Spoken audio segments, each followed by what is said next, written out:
How would it be if all the activity in your life, including the ones you particularly don't like or you are like not really good at, if all these activities become effortless in your life, how would it be? My name is Ravikant.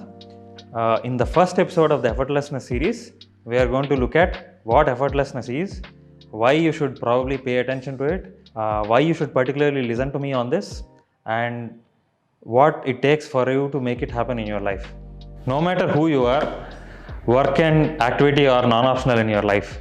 And when we refer to effort, what we mean is the psychological hardness associated with performing an activity in your life. So when you refer to effortlessness, what we mean is not having that psychological hardness when we perform activity. This is very different from exhaustion. Exhaustion happens whether there is psychological hardness or not, because for instance, when you play, let's say, a volleyball game, at the end of it you might be very exhausted, but you won't feel effortful because there is no psychological hardness to it. Your legs might hurt, your hands might hurt, but you still feel that the game is effortless. Now there's nothing much we can do about exhaustion. All you need to do is just take some rest. But there is something that can be done with respect to effortlessness or effort in any activity of your life. Here is why you should pay attention to effortlessness. Once an activity becomes effortless, then it becomes a play. And the advantage of an activity becoming play is you no longer look at how much you are doing or what you are doing, when you are doing. You wouldn't mind taking up more and more work as long as time and resources permit you to do it.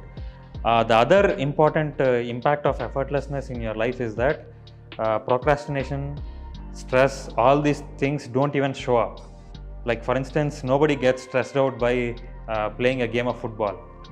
You might have leg pains, you might have back pain, depending upon your physical constitution, but you'll never get effortful or stressed, or even you don't even want to procrastinate any of these activities.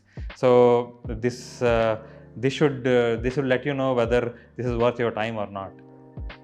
About 15 years ago, I got an opportunity to build the first unmanned aerial vehicle of IIT Madras.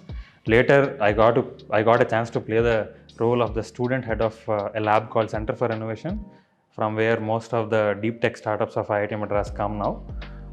Later, I got a chance to build an autonomous aerial vehicle which can traverse within the confines of a building without hitting any obstacles. As you can imagine, all these projects are very complex. When you work on any of these complex projects, most of them are multidisciplinary in nature. When I mean multidisciplinary, it involves multiple engineering branches like electrical engineering, computer science, aerospace engineering, and all this stuff. This is a challenge of its own, but you are in a good environment, you can get help from a lot of people. So that part can be easily resolved. But there's another issue, that is to maintain sustained motivation on this project for a long period of time. So this was one of the things I was very good at, especially because none of these projects are done with the motivation of money.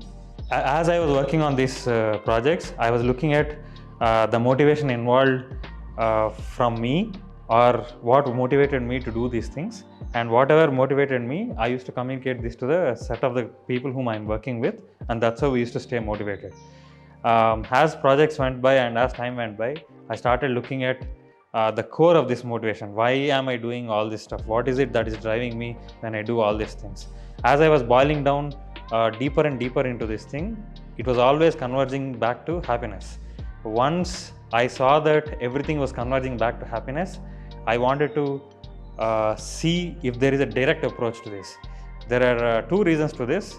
The first is that as time went by, the amount of complexity I needed to handle for a certain amount of happiness started becoming larger. And the other thing is that it looked very stupid for me to go through the whole drama just to keep myself happy, or just to maintain the happiness within me.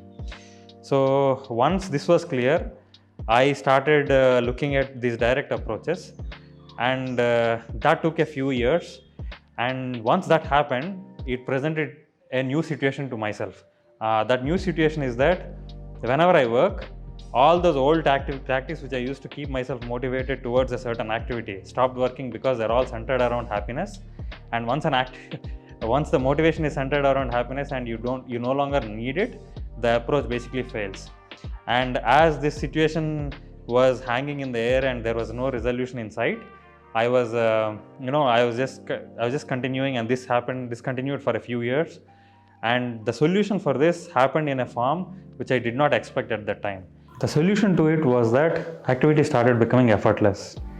If you want to look at it using an analogy, it is like motivation is like bulldozing through obstacles, and effortlessness is like carefully navigating through them without even hitting any of them. Obviously, it's a very crude analogy. You cannot take analogies too far. So this video series is all about a magnified view of what is happening within you when an activity is being done. Now, if you want to look at what it takes for you to make it happen in your life, there are a couple of things. The first is that all my friends tell me that I should put a price to it, otherwise people don't pay attention to it. I'm hoping that you will prove them wrong for me. There is another trade that you have to make. This is a more harder trade for you. This trade is that you have to trade whatever is dearest to you to make this happen for you. What do I mean by whatever is dearest to you? If you love your bike, you have to trade that for this. If you absolutely love your books, you have to trade that for this. So that is a steep enough price in my opinion. So I don't want to add anything else on top of that. Now let's look at a small summary of what we have been through. We looked at what effortlessness is and why you should pay attention to it. Why you heard the story of me and why you should listen to me, and then the price you need to pay for that. On top of this, I have 3 requests from you. The first is that please read the description below this. I might add a few details I would not be mentioning in the video. The second is that if there is something that is not clear, or if you want to point out a gap, or if you want to move the conversation in a direction which we have not discussed, please let me know through your comments. And I prefer you doing this through the comments rather than reaching out to me personally, because it remains as a record there for others to come and check it out. The third is that there are a lot of people who imagine themselves to be realists, but they are actually cynical in nature. They don't think anything that hasn't happened can never happen. And there are a lot of people who are always thinking in dreams and thinking without any view of the current reality. If you are cynical, you are not going to come this far. If you are operating in dreams, and if you are very excited without being grounded on the reality, you are going to see that it's a lot of work and you are going to drop out again.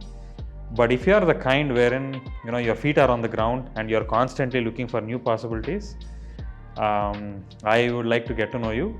And if you know somebody who is like that, please introduce me to them by connecting me to them through this video. Thank you very much for doing this.